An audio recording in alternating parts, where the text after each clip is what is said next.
नमस्कार दोस्तों, स्वागत है आप सभी का।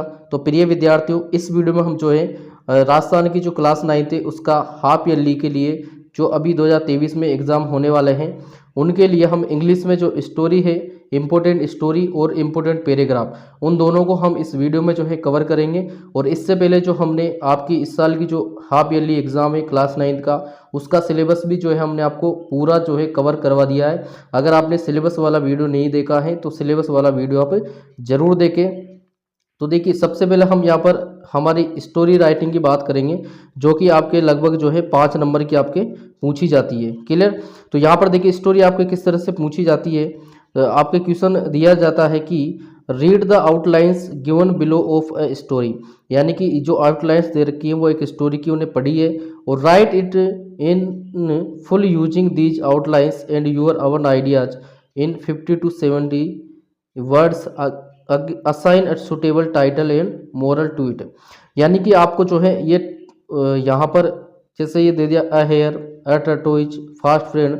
तो यानी कि आपको क्या करना है कि जो यहाँ पर आउटलाइंस दे रखी है, यानी कि बीच बीच में जगह छोड़ी गई है, और जो वर्ड दे रखे हैं उनको पढ़कर आपको ये समझना है सबसे पहले तो कि ये जो है स्टोरी किसकी है। क्लियर? जब जो स्टोरियाँ हैं, और यहाँ पर मैं आपको एक बात बता दूं कि जो स्टोरी है वो जो आप स्टार्टिंग से जो पढ़ते आ रहे हैं, जैसे कक्षा 6 में, 7 में, 8 में, उन्हीं को जो है यहाँ पर पूछा जाता है, और आपके 9th में भी लगभग वही स्टोरियाँ हैं। तो आप जो है इसको आसानी से समझ जाएंगे कि ये स्टोरी किसकी है। फिर आपको जो है इन वर्ड्स की सहायता से जो है आपको उस स्टोरी को पूरा करना है, और लास्ट में जो, और इसका जो है आपको टाइटल भी देना है और इसका मोरल भी आपको देना है, यानी कि इसकी शिक्षा क्या मिली और इसका जो शीर्षक है वो क्या है, यानी कि किसकी जो है ये स्टोरी है। तो इस तरह अगर आप पूरा लिखते हैं तो आपको पूरे में से 5 नंबर में से 5 नंबर आपको दिए जाएंगे। तो यहाँ पर देखिए, अगर हम देखें कि a hare, a tortoise, hare यानी खरगोश, टर्टोइज यानी कछुआ, तो हम यहाँ से ही पता चला लेंगे कि ये जो है खरगोश और कछुए की कहानी है। किसकी कहानी है? खरगोश और कछुए की कहानी है। क्लियर? तो हम क्या करेंगे, खरगोश और कछुए की कहानी को लिख देंगे।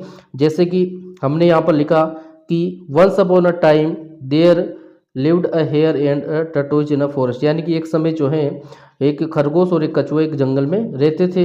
दे वर फास्ट फ्रेंड, यानी कि वो बहुत अच्छे मित्र थे, और the hare laughed at the slow speed of the tortoise, यानी कि जो खरगोश था वो कछुए की जो है धीमी चाल था उस पर जो हंसा हंसा या हंसा था।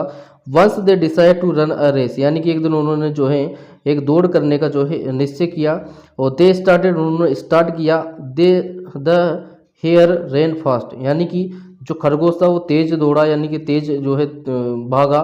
ही decided to take rest under a tree and sleep, यानी कि उसने सोचा कि उसने एक निर्णय लिया किसका, जो है वहाँ पर आराम करने का, और वो जो है पेड़ के नीचे सो गया। The tortoise went on slowly, यानी कि जो कछुआ था वो तो धीरे धीरे जो है चलता रहा, और इट रीच द गोल, और वो जो है अपने जो गोल था, जो उन्होंने स्थान निर्धारित किया था, वहाँ तक पहुँच गया। Later the hare woke up and ran fast but lost the race, यानी कि और उसके बाद जो है खरगोश जागा और तेज भागा, लेकिन फिर भी वो जो है अपना रेस हार चुका था। और the tortoise won the race, जो कछुए ने उसकी रेस जो है जीत ली थी। और इसलिए जो इसका जो मोरल है, slow but steady wins the race, यानी कि धीमे चलो लेकिन जीतने के लिए जो है कंटिन्यू चलो। तो इस तरह से जो है ये हमारी खरगोश और कछुए की जो है कहानी है। इसके बाद देखिए एक और है हमारे पास, जो है हमारी हेयर एंड लोयन की। क्लियर? तो ये हमारी, तो यहाँ पर देखिए right a story using the outlines given below. तो इस तरह से क्वेश्चन आपका पूछा जाता है। तो यहाँ से जैसे हम पढ़ेंगे, jungle used to kill and eat goes collectively request. तो इसको जब हम सोचेंगे, आराम से इसको देखेंगे, पढ़ेंगे, तो हमें ये पता चलता है कि ये एक जो खरगोश है और जो एक शेर था उसकी कहानी है। तो उसकी कहानी क्या होती है कि यह हमारे पास इंग्लिश में लिखी हुई है। तो उसकी कहानी होती है कि जैसे जंगल में शेर होता है, वो जो है रोजाना पशुओं को खा जाता है, और पशु जो है डिसाइड करते हैं कि हम इसके पास एक एक करके जो है वहाँ पर इनको पशु को भेजेंगे, उनको खाएगा। और जो एक खरगोश का दिन आता है, और वो जो है चालाक होता है, ठीक है, तो चालाक होता है, तो उसने एक योजना बनाई, वह जो है वहाँ पर कुछ देरी से पहुँचता है। उसने जो है शेर को बताया कि एक अन्य शेर ने उसे रोक लिया, और कहने पर जो है वह शेर को एक कुएं के पर ले गया, और शेर ने अपना प्रतिबिंब देखा और कुएं में कूद गया। तो इसका मोरल जो है वो बनता है कि बुद्धि ही बल है, यानी कि विजडम इज पावर। इसके बाद देखिए अगली है a farmer and a snake. ये जो है इम्पोर्टेंट है। इसमें भी जो है एक किसान और एक सांप की होती है। इसको आप करना चाहो तो कर सकते हो, नहीं करो तो भी कोई दिक्कत नहीं है। और इसके बाद जो है हमारी एक है अ लोयन एंड अ माउस। ये भी इम्पोर्टेंट है, इसको तो आप जरूर करना। एक कछुए की और एक शेर की जो कहानी है वो है, जिसमें आप सब जानते हो कि क्या होता है इसमें। और एक है जो है हमारी द क्लेवर फॉक्स की। तो ये भी आपकी जो है वेरी वेरी इंपॉर्टेंट है। इसको भी आप, यानी कि जो चालाक लोमड़ी थी, जो वो क्या करती है कि वो क्या करती है, जिसमें once there was a fox, यानी कि एक समय जो है एक लोमड़ी थी। इट वाज वेरी हंग्री, वह बहुत भूखी थी। It so a crow in a tree, उसने जो है एक कौवे को देखा एक पेड़ पर। It had a piece of bread in its break beak, यानी कि उसने जो है कौवा था उसकी जो चोंच में था एक रोटी का टुकड़ा था। The fox thought of a plan, जो लोमड़ी है वो एक प्लान सोचती है। It went under the tree and began to praise the crow. It said O crow your voice is very sweet, यानी कि उसने जो है कौवे से कहा कि तुम्हारी जो आवाज़ है वो बहुत मधुर है। Please Singh me a song, यानी कि कृपया मुझे एक गाना सुनाओ। तो जो है the foolish crow was very happy, जो मूर्ख कौवा था वो बहुत खुश हुआ। It open its beak to sing, यानी कि उसने जो है अपनी चोंच खोली गाने के लिए। The piece of bread fell down, जो उसका रोटी का टुकड़ा था वो नीचे गिर गया। और the fox pick it and run away, और जो लोमड़ी थी उसने उसको उठाया और भाग चली। ठीक है, तो इस तरह से ये आपको लिखनी है। और इसके बाद जो एक है आपकी थर्स्टी क्रो की, ये भी वेरी वेरी इंपॉर्टेंट है, जो कि आप छठी सातवीं आठवीं से पढ़ते आ रहे हो, तो आपको कोई इसमें दिक्कत नहीं होनी चाहिए। इसके बाद जो है हमारी एक है ग्रेडी डॉग, इसको भी आप जरूर पढ़ें। और इसके बाद एक लास्ट हमारी a fox and a crane, इसको भी आप जो है जरूर करें। तो ये है हमारी इम्पोर्टेंट जो स्टोरीज हैं, कुछ 5-6 स्टोरी हमारी इम्पोर्टेंट, इनको आप जो है ज़रूर करें। और इसके बाद जो है हम इम्पोर्टेंट पैराग्राफ के बारे में भी जो है आपसे डिस्कस करेंगे। और पैराग्राफ में भी जो है आपसे सेम टू सेम इसी तरह से जो है क्वेश्चन पूछा जाता है। यानी कि यहाँ से आपको पैराग्राफ 2 तरह से पूछे जाते हैं। एक तो आपका इस तरह से जो है आउटलाइंस की हेल्प से पूछा जा सकता है, और एक आपका किस तरह से, एक आपका उसने दे दिया कि भाई इस पर पैराग्राफ लिखो। जैसे उसने दिया कि माय टीचर पर पैराग्राफ लिखो, या माय बेस्ट फ्रेंड पर पैराग्राफ लिखो, या ए फेयर पर पैराग्राफ लिखो। इस तरह से भी, यानी कि 2 तरह से आपका ये पैराग्राफ जो है पूछा जाता है। अब यहाँ पर इसने दे दिया। और पैराग्राफ एक ये भी पूछा जाता है कि अगेंस्ट में, और उसके जो है एक तो खिलाफ में और एक उसके पक्ष में। तो इस तरह से 2 तरह से एक वो भी पूछा जाता है। अभी हम डिस्कस करेंगे इसमें। तो देखिए एक है हमारे पास, जैसे you are required to speak on pollution, यानी कि आप जो है पोल्यूशन पर जो बोलेंगे in the school morning assembly, यानी कि जो सुबह की प्रार्थना सभा है उसमें। Prepare your speech taking help from the points.